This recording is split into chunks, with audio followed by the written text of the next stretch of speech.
when you say the biggest challenge I see in the education space, the biggest that I see, it could be many different classes, is the way we grade, or the way we say you're in the 8th grade or 9th grade or 10th grade, or you pass the bachelor's, you pass the master's, the degreeing system. Totally agree. And did H-Farm found any solution for this yet? Because, for example, I struggle this for my own children. I don't want them to go to school because they are being destroyed. The creativity is being literally raped, if not for the lack of better word. So, and then I will show you a video which I announced finally after the frustration that I will enroll the first 10 students in my own learning center, I don't call it a school, I call it a hybrid learning center. Like, I think it would be similar to what you're doing. I want to understand, what do I tell the parents happens to their children, because it's scary, because we're living in a curve where we are coming from 150 years ago. There was no bachelor's, there was no master's, there was no matriculation or O levels or A levels. Then all this thing came, and now we are going to have to come away with this. But for some reason, I think we want this assurance that there is something out there. Did you find a solution? You nailed the point that to be more appealing for the business, to develop the business, because you're going to have the parents, the certifications for the bachelor and the baccalaureate and the Cambridge A level and all these stuff comes to run short-term scale in the business.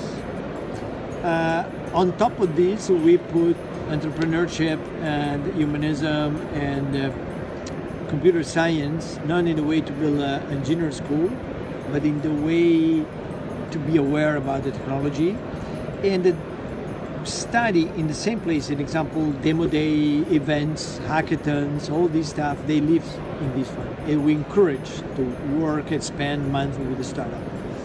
At the same time, they can get the title, because the parents who pays the bill is a private school, and the title. But on this one, we want to build to leverage the entrepreneurship and our staff to become the H-Farm methodology, which has, if I get an example, we already bought 2 schools. We want to get them by maybe 10,000, 20,000 students.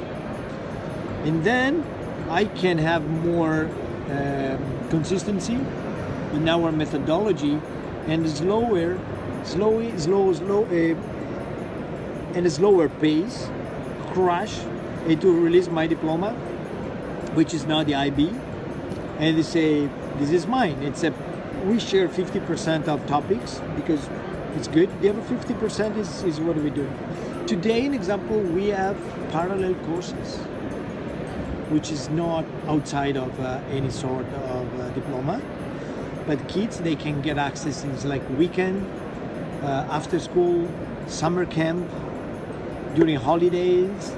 They can come and they can experiment. If they're kids, they can do it Minecraft, they can do it, all the stuff they can get with the computer. If they are older, they can apply for similar acceleration program to experiment what is or we have a 3D animation training center, which is completely different way. They come there and they learn how to make movies in 3D, making a movie.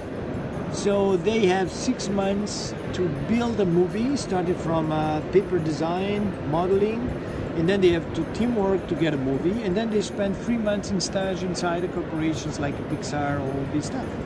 And the best one comes back to the school, and for 1 year they can work, they can make money, get the money back the way they invested, build their portfolio, and go to the market. So, as a student, yeah, as a young man. As a young man. So this is a very interesting model because it is sustainable.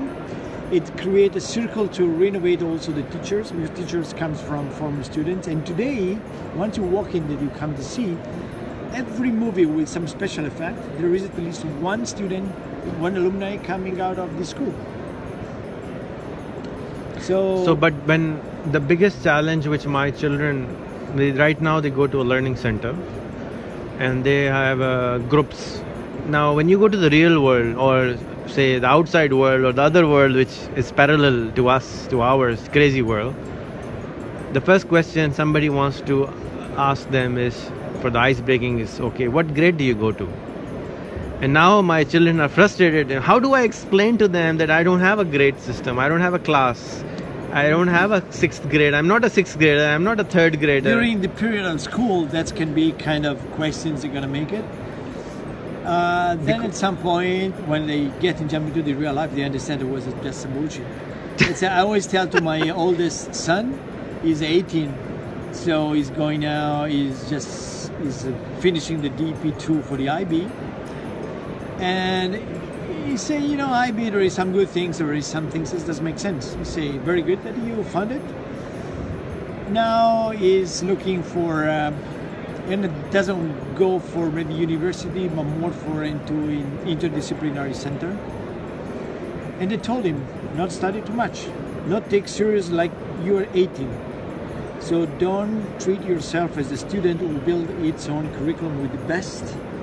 And then you're going to have your graduations and spend the same time to be connected with the ecosystem. He's in Israel now, he's in Tel Aviv. Tel Aviv is a great city for young people. It's super liberal. So everybody's making entrepreneurship. So spend half of your time, even if your examination is going to be half level, build your network. Go to a meetup. Think to the day after going in that one and take these couple of years of undergraduation. No, it's more than enough.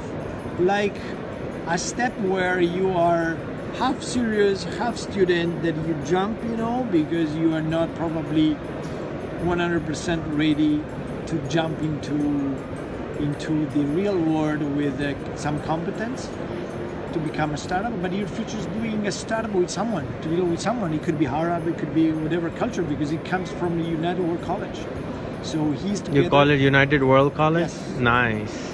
Love it. Both of my two oldest, so they live with people from 40 different countries, and there is the peace between the Palestinian and Israeli is the mission of the school. So they spend a lot. So it's like my daughter, she has a Palestinian, an Israeli, and a Russian in Rome. And my son has a Canadian, has an Albanian, has an Arab in Rome. And they share a time, they go to drink, they get drunk together, they do all the things that young people does. And they have zero barriers, cultural barriers among the countries. Could be from emerging countries. They don't see the lines. Zero. They see all the positive things coming from the differences. They say, but tell me a little bit about, I say, you see Israeli Palestinian together? They're like brothers, when you go to the They young see people, they it's- don't see the lines. Right. They could be two brothers from the same mother and father, could be very different. Yes, because they split different. it, it's going to be different. Yeah. So they say that's a very important experience. There is some good things from the baccalaureate that helps you to become more independent. So this is good. And then I agree with you. It's a completely different. I think, especially university, is a trouble because they take too long. They are already young people. In some countries, I can imagine like Pakistan, India, all those countries that struggle with issues, serious issues, they are even more mature because I wanted my kids getting outside of Western families because we built the wrong generations. They comes like it's not their fault. It's going to be our fault to living in such sophisticated society and family where everything is there. They gonna build too many lines, and they say go into a place, you do everything you have to do it, sleep for years with other people because co-living is a value. If you stay in my city, in the house I live, you're gonna feel too good. You're gonna have two beautiful rooms. You're gonna have great food because your family is richer than another one. This is wrong for education of young people. At some point they need to go together and learning by the people, learning themselves. and try to make the things, to try to emerge as a person, with the value as a person, to share this. My son shares everything with his peers in the room, so he buys some food, he takes there, and everybody take it. So this is very important that you learn at that age, because this is going to belong for your life forever, you know?